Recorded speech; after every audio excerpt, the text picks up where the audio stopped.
Let's make some Jello.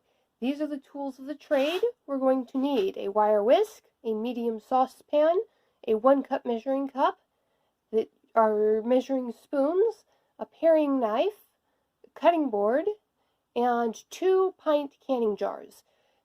These are partially to measure the fruit juice and partially to store the Jello in when we're done. We will also need a small bowl, but for that I am just going to use the measuring cup, but you can also use a small bowl if you need to free up your measuring cup. Those are the tools of the trade. Let's look at our ingredients. For our ingredients, we are going to use juice, which will be our main ingredient. Now, the recipe says gelatin, and I strongly suggest that you use gelatin because it's much easier to work with. But someone went and accidentally bought pectin, which can also be worked with. But for pectin, you have to use sugar instead of honey. So if you want what many people consider to be the healthier option, you'll go with gelatin and honey, which is what I have in the recipe and what I meant to use.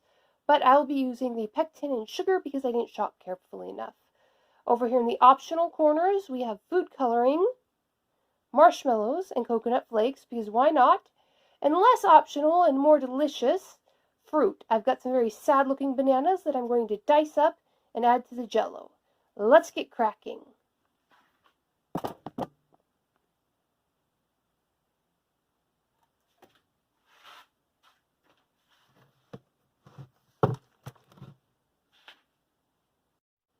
So we're going to start with 4 cups of juice. But first we're going to pour half a cup of juice into 1 jar. And then we're going to mix it with the pectin.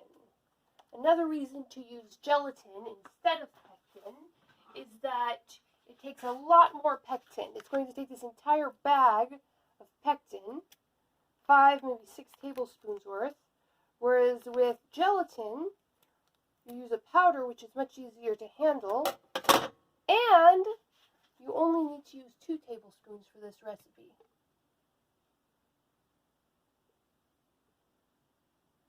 One benefit is that many types of gelatin are animal-based, so if you want a vegan option, pectin is a good vegan option. But there are vegetarian gelatin options. I poured just a little more juice in here to bring it up to the full half cup. Now I'm going to very carefully prop this in the jar to let all the pectin, or I could just, and I'm going to squeeze all the pectin into the jar, just like a toothpaste tube. But remember, you will have been smarter and will have bought gelatin powder, so you won't have to do this extra step.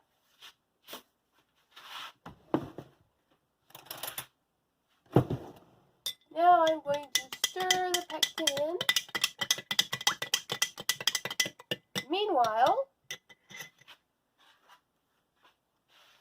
over here, we have our medium saucepan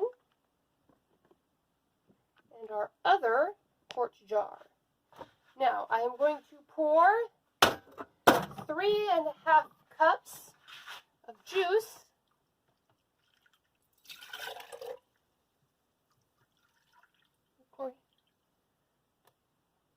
Now, I really don't need to be pouring it into the jar, but this will give you a good idea of how much 3.5 cups is.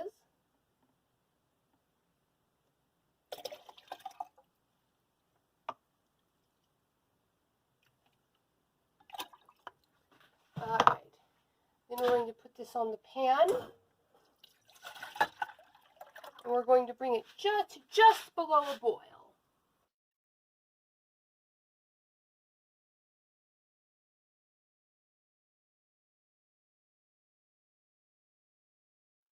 Process go a little faster. I'm going to put the lid on, and while we're waiting for that to happen,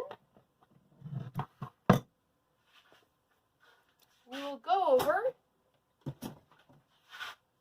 we will turn around and dice up the fruit. I've got half a banana that I used for a previous recipe here.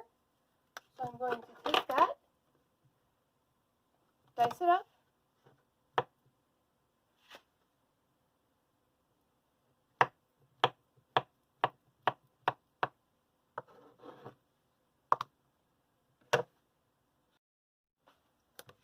now because I like a lot of banana, I'm going to dice up the other banana.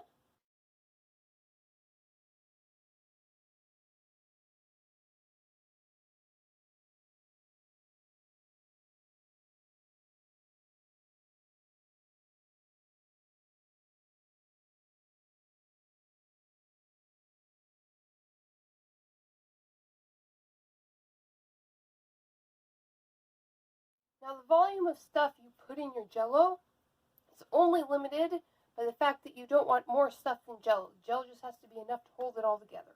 So you can put a lot of stuff in your Jello. I'm going to stick with the marshmallows, the bananas, and the coconut flakes.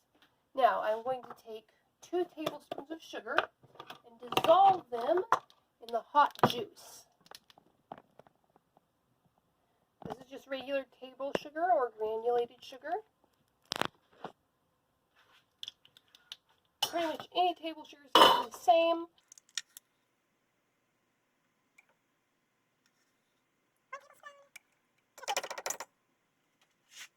The molecular structure of the sugar gives just a little bit, makes it just a little bit easier for the gelatin or the pectin to congeal. The gelatin doesn't really need it because the gelatin is comprised of all those fantastic amino acids we saw, all tangled around each other. That little bit of sugar will dissolve very quickly.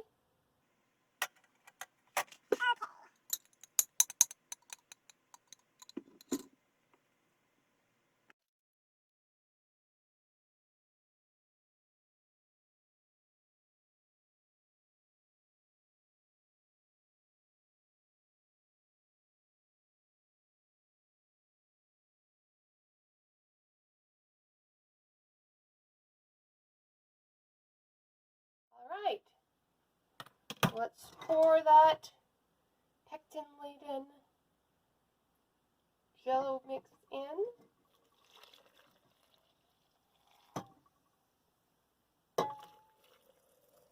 Looks like the marshmallows are going to kind of clump together because of the heat.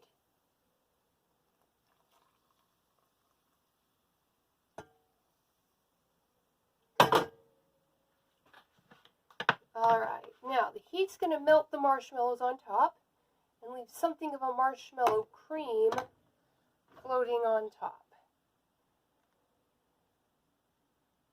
The coconut flakes are going to be pretty evenly distributed. Now, if you want these to be evenly distributed, you can go in and give it a stir, a little gentle stir every few hours, but I really like the layered look. So, we're going to let that sit for several hours and see how it turns out. One more thing. You will note I did not use the food coloring because the fruit juice itself provided a wonderful food coloring for this batch, and I really couldn't improve on it. Made my appearance again at Castle Brady, having walked 40 miles from the odious. Okay, so unsurprisingly, we've had a failure, and it's as important to record these in science as in anyology as it is in Candyology or biology. The bottom line is that I should have double-checked the boxes. The pectin was right next to the gelatin when I went shopping, and I grabbed a box and didn't double-check it to make sure it was gelatin. So, what we have here is half congealed Jello. Your Jello should turn out much nicer because you'll be using powdered gelatin instead of pectin. But as you can see, the marshmallow did melt on top and leave a nice creamy layer on top. The bananas and coconut flakes have distributed themselves throughout the rest of the Jello. I put these, as you can see, I put paper towels held with rubber bands on top so it could chill before I put it in the freezer, so it could breathe as well. So, It's half gelled, which is something.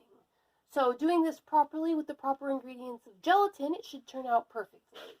Hopefully yours turn out better. This was a null result for me, but that happens in science.